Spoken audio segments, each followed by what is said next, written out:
a la segunda clase sobre enfermedades hepáticas. Hoy vamos a profundizar acerca de las complicaciones del proceso cirrótico y cuál es su manejo médico fundamentalmente.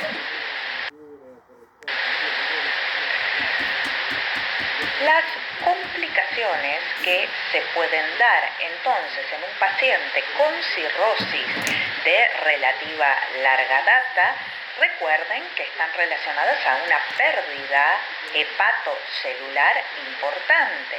Estas van a aparecer, entonces refrescamos, cuando nos queda menos de un 25% de la masa de hepatocitos residual. ¿Y cuáles van a ser estas complicaciones? La aparición de síndrome ascítico edematoso. Recordar que denominamos ascitis a la retención hidrosalina en la cavidad abdominal y edema cuando esta retención hidrosalina ocurre en otras partes del cuerpo, como miembros superiores, inferiores o cara.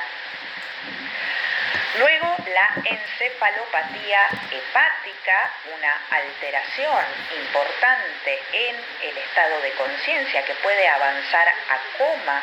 De hecho, también se denomina coma hepático. La aparición y los accidentes por ruptura de las varices esofágicas y también gástricas. Y luego otras complicaciones que en realidad están relacionadas a su vez con el desenvolvimiento de la ascitis, que son el síndrome hepatorrenal y la infección del líquido ascítico que conocemos como peritonitis bacteriana espontánea. Vamos a comenzar con el síndrome ascítico edematoso. En general, en el momento en que un paciente cirrótico se descompensa, suele comenzar con la aparición de ascitis, justamente. ¿Y cuál es el eje fundamental de la aparición de esta complicación? La retención de sodio y de agua, que va a estar o va a ser secundaria a una estimulación importante, tanto del sistema renina-angiotensina-aldosterona, de la hormona antidiurética y un aumento del tono del sistema nervioso simpático, que a su vez son secundarias a la vasodilatación arterial esplácnica.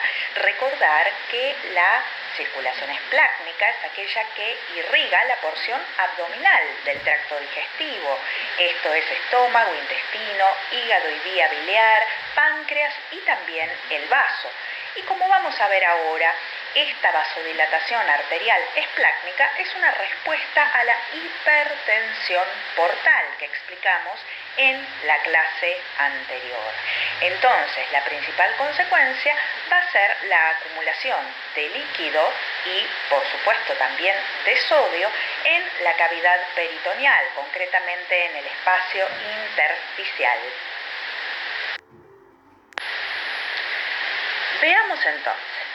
El desarrollo, dijimos, de hipertensión portal va a dar lugar a cambios tanto en la circulación venosa como en la circulación arterial esplácnica.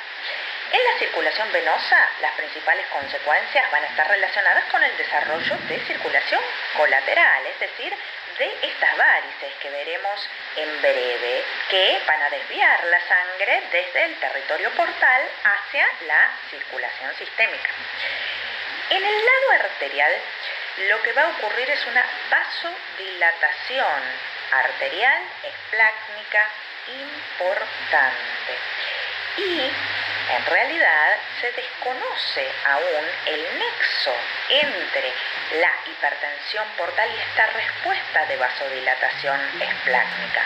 Sí se reconocen que hay como mediadores muchos componentes vasodilatadores reconocidos en esta situación, sobre todo el óxido nítrico, pero también el glucagón y muchas prostaglandinas. Ahora bien, dijimos entonces que tenemos una vasodilatación a nivel arterial en la circulación esplácnica.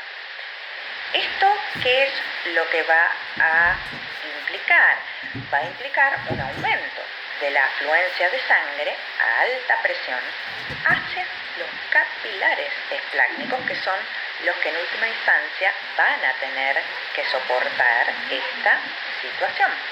Entonces, a nivel de los capilares esplácnicos, lo que vamos a tener es un incremento de la presión hidrostática.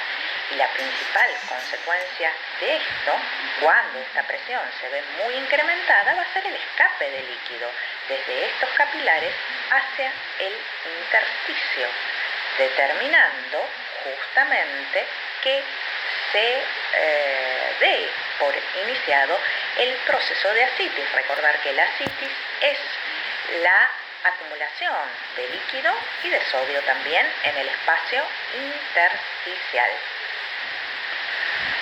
También tengan en cuenta que a consecuencia de esta vasodilatación en la circulación arterial esplácnica, va a haber o se va a generar una distribución anormal del volumen plasmático, que va a ser sufrido particularmente por el corazón, por los pulmones, por la aorta, porque a ellos lo que le va a llegar es una reducción del volumen circulante efectivo, lo que nosotros denominamos una hipovolemia efectiva.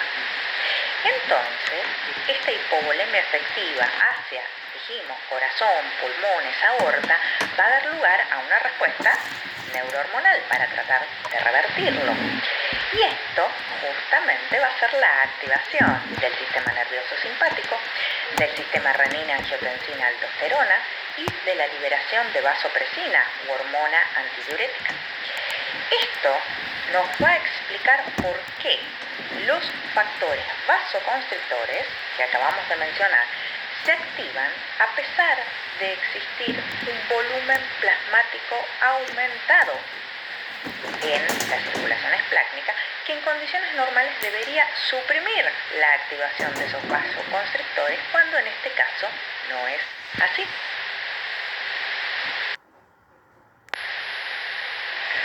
Para completar la cascada de desarrollo del síndrome ascítico edematoso, entonces decimos, tenemos una resistencia hepática al flujo de sangre debido a la fibrosis en la arquitectura hepática. Esto genera, dijimos, hipertensión portal y vasodilatación arterial esplácnica, es decir, en el intestino, en el vaso y en otras vísceras.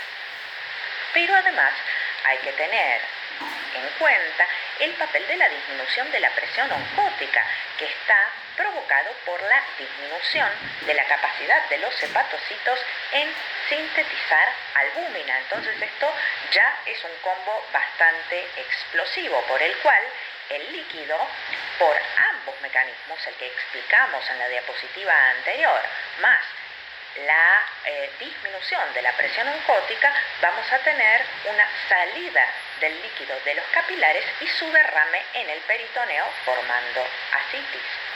Ahora, recordar que los riñones también se ven afectados por esta hipovolemia efectiva y de hecho van a tener una buena parte de las consecuencias con el desarrollo en algunos pacientes de lo que luego vamos a hablar, del síndrome hepatorrenal.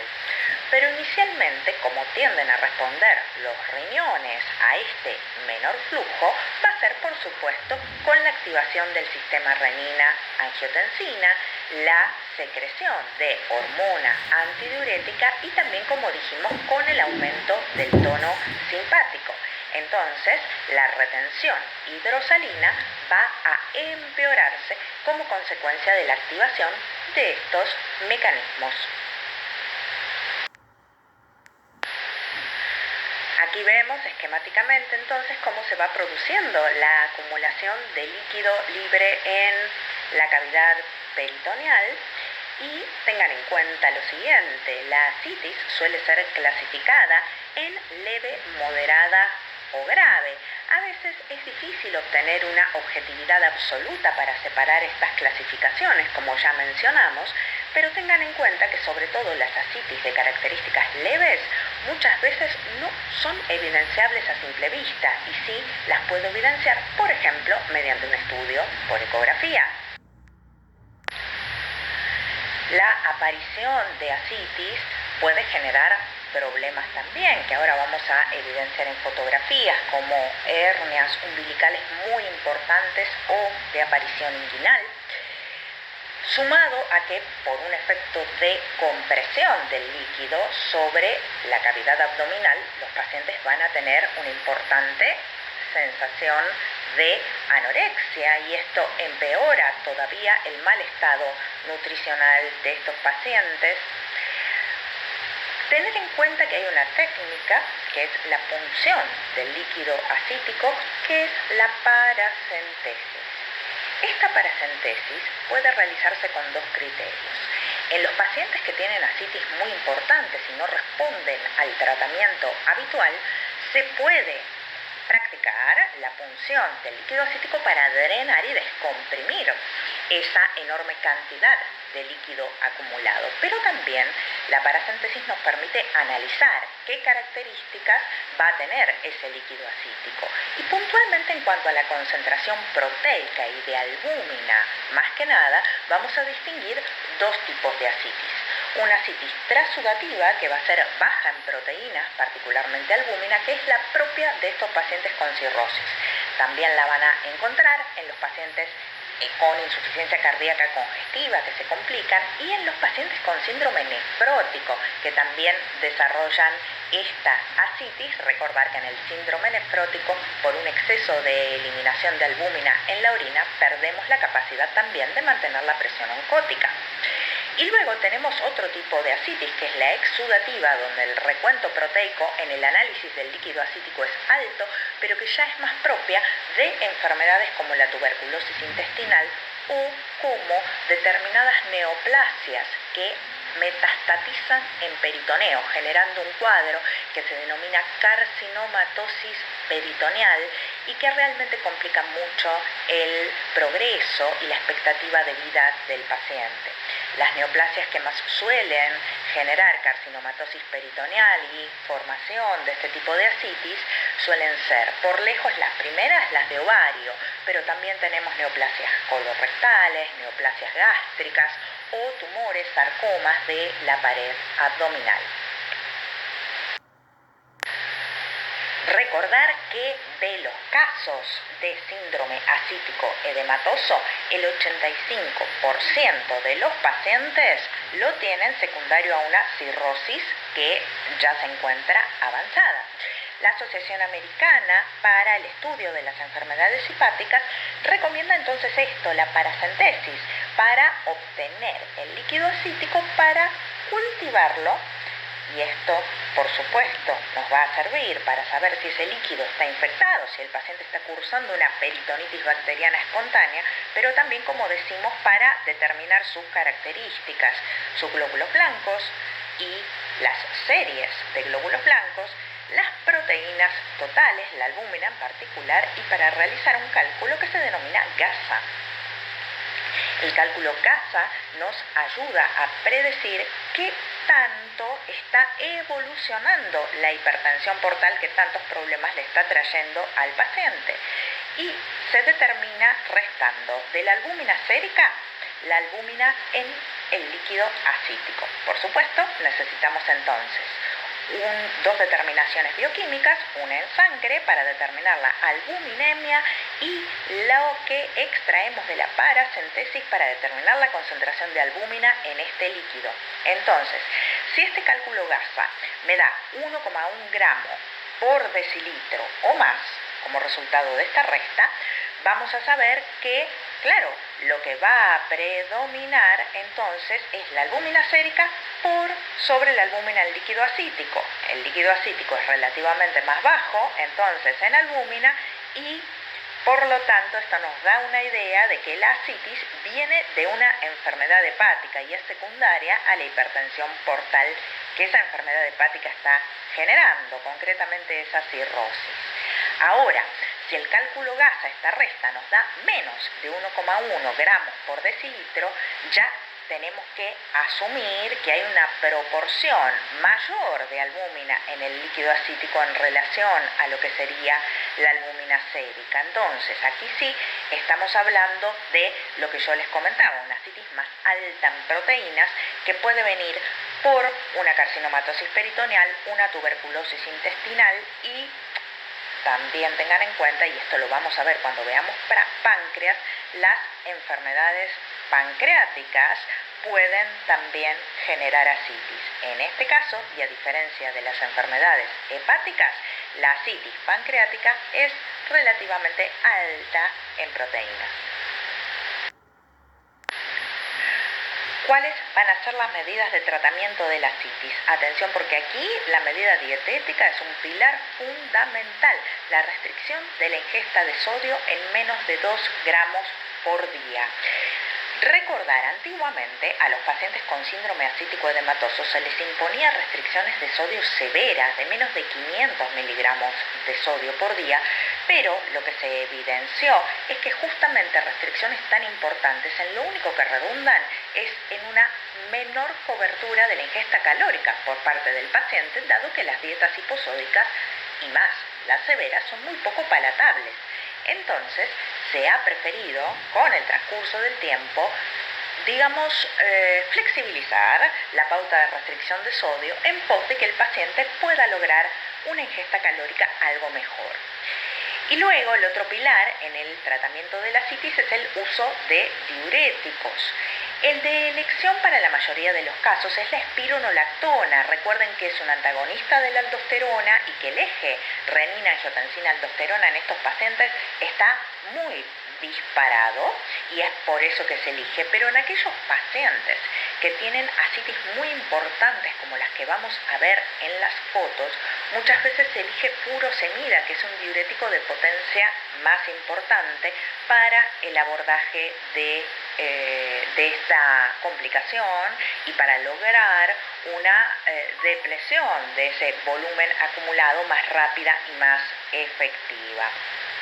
La restricción de líquidos no es necesaria, salvo que la concentración de sodio plasmático, la natremia que encontremos en estos pacientes, que asumimos que es una hiponatremia dilucional, sea menor a 120-125 miliequivalentes litro. Esto depende un poco cuál es el corte que se elige para comenzar la restricción de líquidos.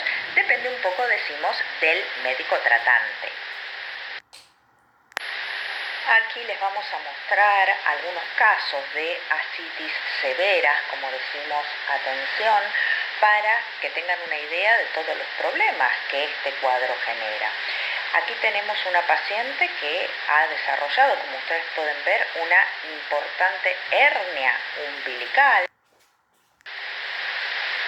Aquí tenemos un paciente que ha desarrollado lo que se llama el signo de la cabeza de medusa, que son trayectos varicosos, son várices que irradian desde el ombligo hacia arriba y dan justamente el aspecto de la cabeza de este personaje mitológico. Esto no aparece en todos los pacientes con asitis y menos de manera tan marcada, pero es posible de ver en muchos de ellos. Y por último, aquí tenemos otro paciente al cual, como pueden ver, se le está practicando una paracentesis evacuadora. Observen también, más allá del abdomen tan prominente, lo que podemos adivinar del estado nutricional del paciente. Es un paciente que, si nosotros lo subimos a la balanza, el dato que nos va a arrojar esa balanza es totalmente erróneo, porque buena parte del peso corporal va a encontrarse alojado en ese líquido asítico, mientras, como pueden ver en las extremidades superiores y adivinar en las inferiores, el paciente se encuentra, y además en la cara, el paciente se encuentra marcadamente adelgazado. Vamos a describir entonces una complicación que surge a su vez en los pacientes con síndrome asítico edematoso y es la infección de este líquido asítico conocida como peritonitis bacteriana espontánea. El líquido asítico puede, de hecho frecuentemente se infecta con bacterias que provienen del intestino. La Escherichia coli es una de las más frecuentes en nuestra flora y tengan en cuenta que la permeabilidad intestinal en estos pacientes se encuentra aumentada y esto produce una mayor tendencia a la translocación bacteriana y por lo tanto el pasaje de estas bacterias a circulación, lo que llamamos una bacteriemia. ¿Y por qué es esto? Porque, además del aumento de la permeabilidad en el intestino, recordar que tenemos un cortocircuito porto general o porto sistémico que se basa justamente en el aumento de la resistencia hepática a la circulación, sobre todo por esta gran fibrosis y por esta regeneración nodular. Entonces, la sangre que debería pasar por hígado no solamente se encuentra aislada de los procesos de detoxificación del hepatocito, sino también aislada de la acción de las células del sistema inmune propio del hígado, del sistema retículo endotelial con sus células de Kupffer. De manera que estos pacientes efectivamente entonces tienen una disfunción inmunológica importante y la bacteriemia es un rasgo. Generalmente, cuando tenemos un paciente con una ascitis que se encuentra estable en términos de estado general, pero manifiesta un deterioro de ese estado general, deberíamos estar pensando en este cuadro. Es importante la toma de la temperatura, que habitualmente va a estar elevada, aunque el dolor abdominal, si aparece, no suele ser incapacitante, sino más bien bastante moderado. Entonces, en relación a la peritonitis bacteriana espontánea, el diagnóstico lo vamos a establecer a través de una combinación de la sintomatología, que relatamos recién, y también mediante una paracentesis diagnóstica, donde vamos a extraer una muestra de líquido acítico para su análisis. El dato que confirma la presunción de esta peritonitis bacteriana espontánea es el número alto de polimorfonucleares en el líquido acítico estudiado, más concretamente el número alto de neutrófilos. Se estima que un recuento superior a 250 por milímetro cúbico ya nos da el diagnóstico de peritonitis bacteriana espontánea. La enorme mayoría de los pacientes responde adecuadamente al tratamiento antibiótico. Estas son las dos primeras de elección, la cefotaxima o la ceftriaxona, más utilizada en nuestro medio.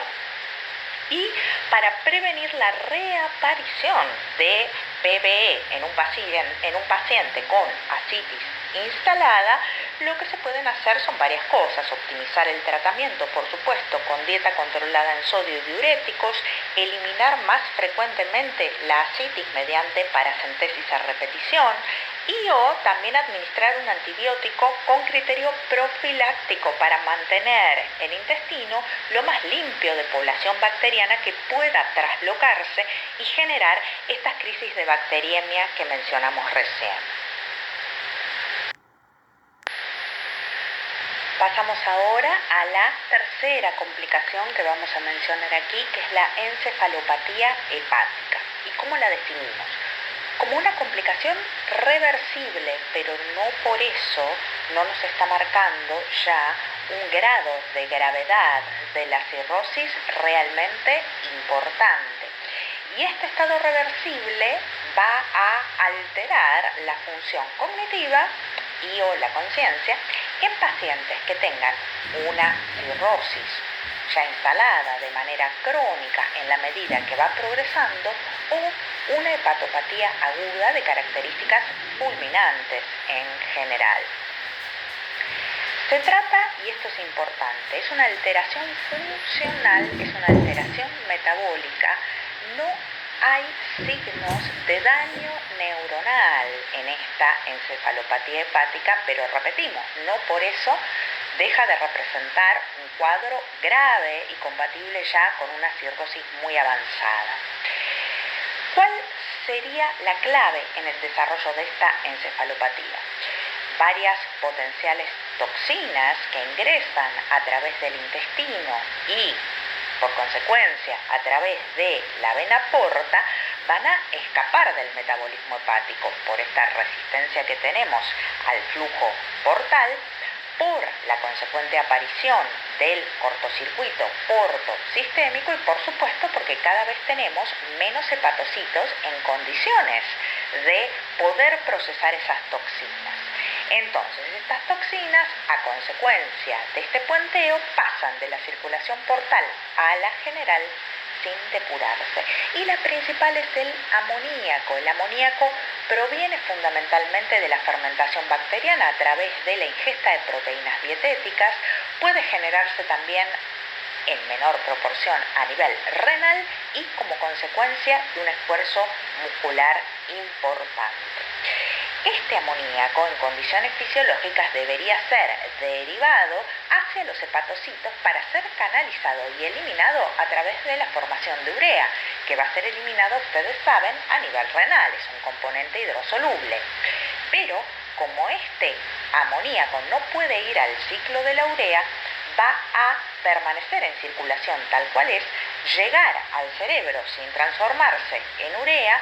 Recordar también que pasa fácilmente, atraviesa la barrera hematoencefálica y esta es la principal toxina que está reconocida para el daño encefalopático. Ahora vamos a ver que se postulan también otros mecanismos, pero el más claro es sin dudas este que les estamos comentando aquí, el que se da a partir de la acumulación de amoníaco. Recordar que el amoníaco, la principal toxina involucrada en el caso de la encefalopatía hepática, es un tóxico directo para el sistema nervioso central, pero también indirecto en la medida en que afecta las vías GABAérgicas, glutamatérgicas y dopaminérgicas, es decir, la neurotransmisión mediada por estos neurotransmisores justamente. Recordar, el GABA o ácido gamma-aminobutírico es el neurotransmisor depresor por excelencia, mientras que el glutamato es el excitatorio por excelencia. Además del amoníaco hay identificadas otras toxinas, por ejemplo los mercaptanos, que derivan del metabolismo de la metionina y que potencian la acción del amoníaco y además son los principales involucrados en el aliento, en el fétor hepático tan característico de estos pacientes. Los aminoácidos aromáticos, cuya concentración se ve elevada en plasma, sobre todo a consecuencia del catabolismo muscular y de la sarcopenia en estos pacientes y además por los cambios en el normal metabolismo de los aminoácidos. Estos aminoácidos aromáticos elevados lo que van a hacer es inhibir a neurotransmisores verdaderos y estimular la síntesis de neurotransmisores falsos, como la octopamina, como ven acá, profundizando entonces el daño neurológico. Desde el punto de vista clínico, estos pacientes van a tener una combinación de alteraciones neuropsiquiátricas. Y acá cuando hablamos de síndrome confusional, hablamos de un estado progresivo que puede comenzar en alguna discreta ausencia u olvido y evolucionar hacia una desorientación franca y con el paciente no recordando ni siquiera su propio nombre. Y el otro componente son las alteraciones neuromusculares que muchas